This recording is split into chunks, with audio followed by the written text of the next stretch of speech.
You may have heard there's a collective awakening happening. What is that?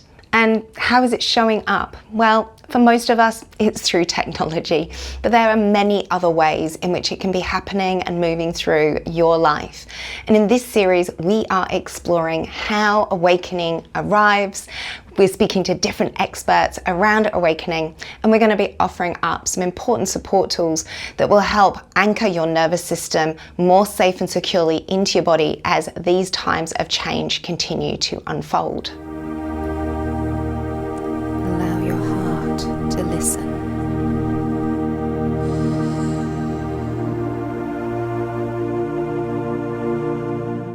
Whether you are someone who is concerned about AI and how that's going to impact your life, or you're someone who follows one of the various different systems that talks about the awakening, the ascension process, the consciousness evolution, the change in the different ancient prophecies, there's many ways in which this time has been marked as being one of great change that is going to literally change the way in which all of us live and experience this reality on Earth. And in this series, we're going to explore that awakening.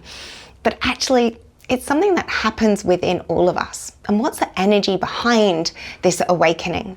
But most importantly, let's get some tools to really anchor and be able to be stable within you, regardless of what is happening without your life and your circumstances and the people that you're interacting with in your life. Because ultimately, that is what awakening is all about. Hello, I'm Nid. I'm a soul guide, and I support people through exactly this, awakening, and the different layers and ways in which it shows up in our lives. It might be that you have chronic pain or an injury, or maybe it's something to do with relationships with people that you love or that you don't love. It can be through burnout, through overwhelm. It could be through a sense of collective anxiety. All of those kind of people come to me with those kind of issues, and we work through how it is that you can remain deep in who you are and in fact know more of yourself through the process of awakening, so that you actually become more centered, more grounded, and more real in this world. Because ultimately that is what awakening is. It's waking up to the reality of being here on Earth. Not that we're trying to escape and fly off and leave Earth, but we're actually becoming more in this world and bringing more of ourselves to this world.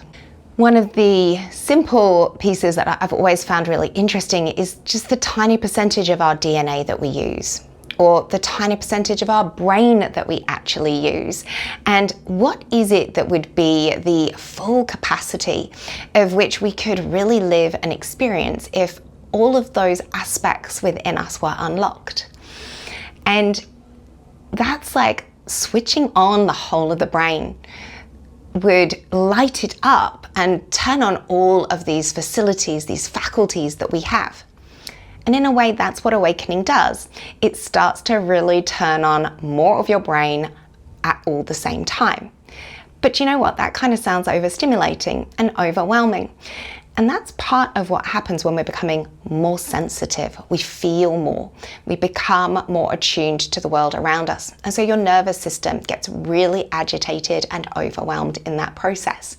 And this is about learning to find deeper discernment and a deeper anchoring and safety within yourself, rather than looking at the external world around you. This really is the energetics underneath awakening. And as these things start to happen in the brain and in the nervous system, it starts to unlock DNA and more abilities within the body. And this is where the prophecy within human design and the gene keys might start to feel like it could be an aligned piece for some to explore. And I'll touch on that slightly because I'm a gene keys guide.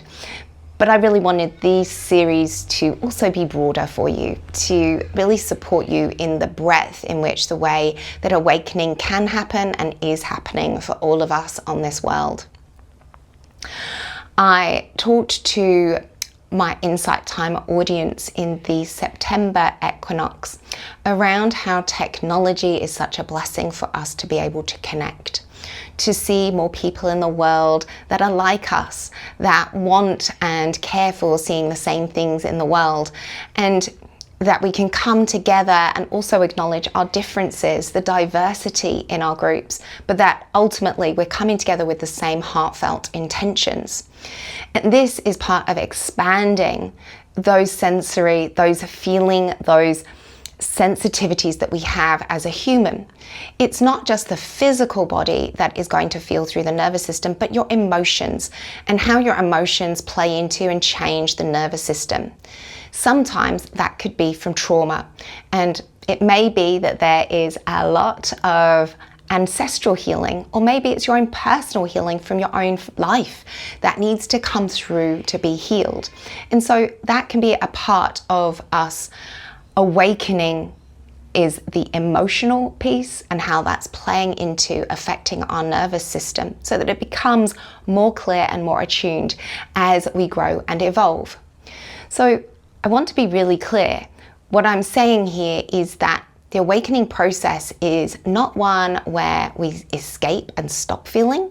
It's one where we actually are learning to feel more, to hold our feelings, both physical, emotional, mental, and energetic, all of those in their completeness without trying to push them away. And that is often where psychology, trauma work, past experiences need to be processed so that we can hold them as a part of our wholeness rather than pushing them away and not wishing them to be a part of who we are. And that is reflected in our experience with the external world. Those people we don't want to see, we don't want to talk to, those negative energy vampires that you get online who all they seem to want to do is troll and destroy and cause fraud and make things scary. And it's not that we have to allow that behavior. It's not that it's something to tolerate or to just say, that's okay, I forgive you. There is an important piece here around integrity, authenticity, and discernment about your choices when it comes to that unpleasant energy. But it is also where it is reflected within yourself. Those parts that you reject, that you abandon and don't want to know, will show up in other parts of life. And however that is served, whether it's through your own fears about the future and where that's going and if it's going to be affected by technology, or whether or not it's coming from the past and how experience in the past is feeding into the potential future that you might have. And then there's also those of us who have a really good, intelligent way of seeing ourselves as never being a victim of anything, of always having a level of control and smarts around the way in which we live. And that's just a really, really intelligent ego, because most of the time there's still fear. There's still some kind of emotional piece that may be going on that we want to tend to. There may be an avoidance strategy that is happening that we don't actually really want to work through and be with. So there's many layers at which this can happen in your experience. And as I've said, the key is to be really open to the fact that you're going to become more sensitive, more aware, see and hold more. And it's in that capacity to hold more that it starts to hold itself. I once met a self-realized woman in one of my yoga retreats, and I was very blessed when she wanted to speak with me around what was I to do with my awakening. And well, at that time, I didn't really feel like I'd had much of an awakening, to be honest.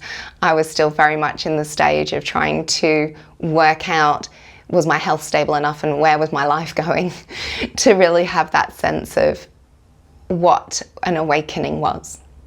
But she was right.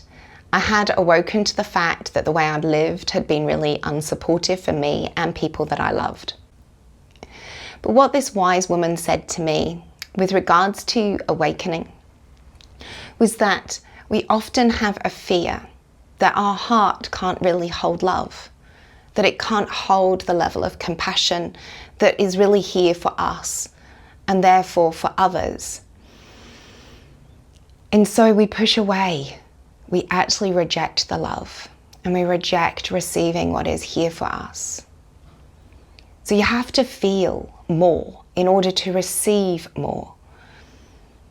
And it's as you do that that it starts to actually be so strong that it holds itself and it holds you within. So in this time, what I'd said on the Insight Time Alive was that our hearts are cracked open when we come together and we see things online in the world. We see the pain and we see the suffering, and it opens our eyes up to the extent at which things within us are actually really unhealthy. We're really perpetuating this really selfish, greedy world. And we need to tend to that, and we need to see it. And the way to do that is to tend to yourself, to see it within yourself.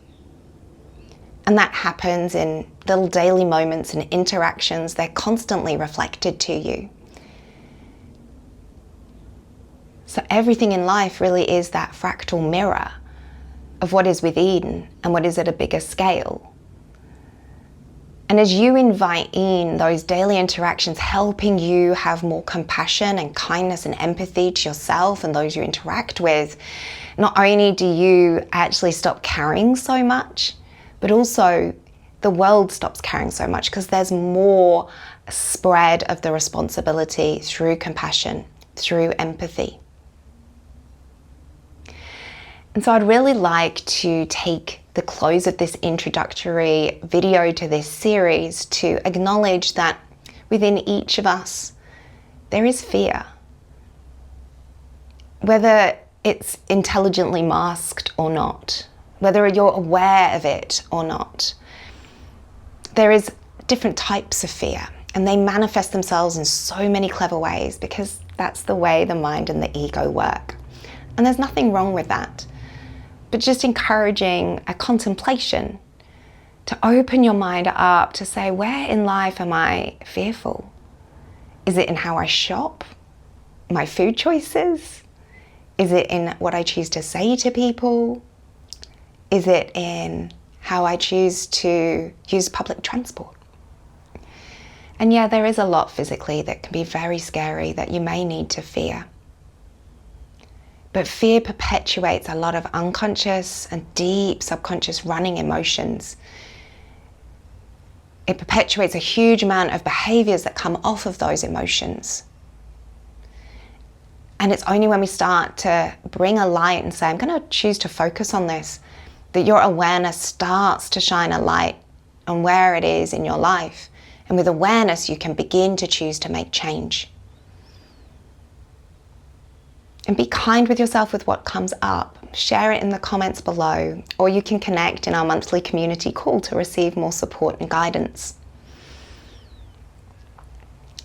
And so we'll close this video having acknowledged that there is fear within all of us. And in that fear, where that fear arises, there's always a part of us that feels a victim to that fear. And in the Gene Keys, a part of this great time of change, we're going through this journey of transforming being the victim.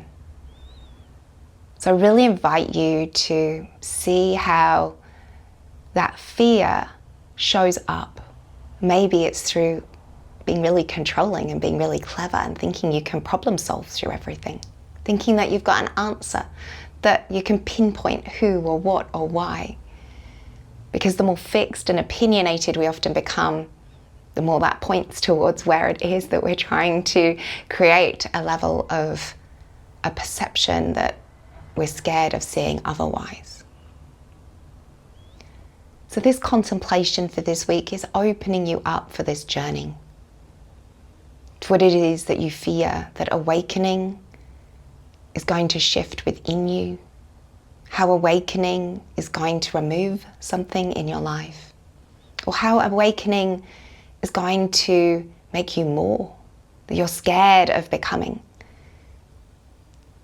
What is it that you fear that really is only asking you to receive more love, to hold more love for yourself and for others. And love is not a mushy, nice feeling. A lot of love is hard. It's painful. It's sad. It's gritty. It requires immense strength and fortitude and determination. So what is it that you're scared to love? What is it that you're scared to have loved? Explore that.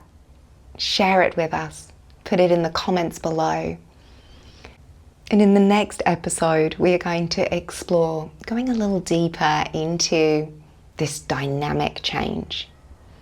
Because in order for things to change, a lot needs to move. And that means the energy gets pretty chaotic. Things around us can feel really chaotic. And I don't know about you, but there's a lot going on in this world. So it seems like we're in it.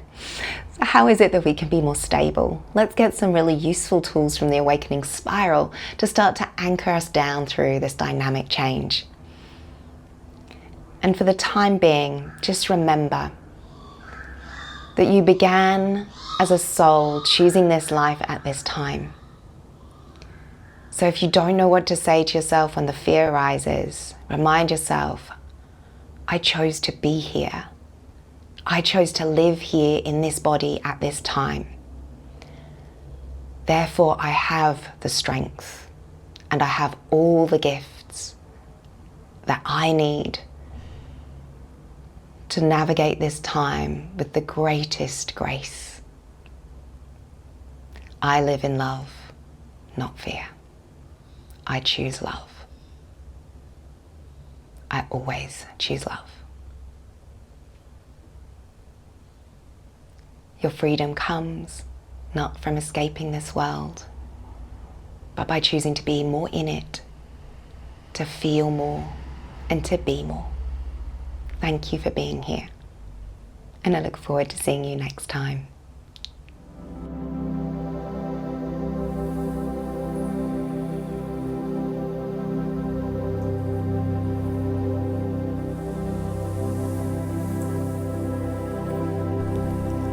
Thank you for joining. Have a wonderful day.